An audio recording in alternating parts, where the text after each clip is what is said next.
We present most of the content online. That way you can maximize the in-class time with the various samples we have. Anatomy and physiology is the topic of the course, and anatomy doesn't really change. The heart's still the heart, the stomach's still the stomach. But what we have changed is what's the best practices for teaching in the classroom. That's where blood circulates from the heart to the lungs and back. We're working with an ever-evolving student today, and so that means we have to change our teaching styles, teaching our best practices, and evolving to what that is. And so it's not just about lecturing, it's about making sure they retain that information and doing what's needed for them to come to them where they're at. Any questions? No? No. Okay, good. If you need anything, let us know. We brought various different teaching advancements to the classroom with the AI avatar tutor system.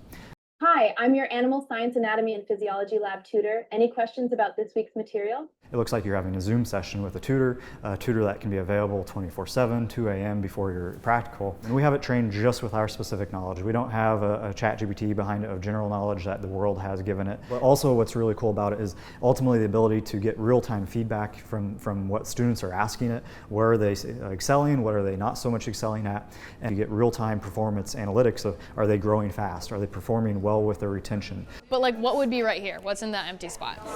The stomach. Here at Iowa State, we were the very first pre-vet program in the U.S. to adapt the Animage table. And so the Animage table being that virtual dissection table, it's usually found in medical school environments. And so we were the very first pre-vet program, and to my knowledge, still the only pre-vet program in the U.S. to have such technology.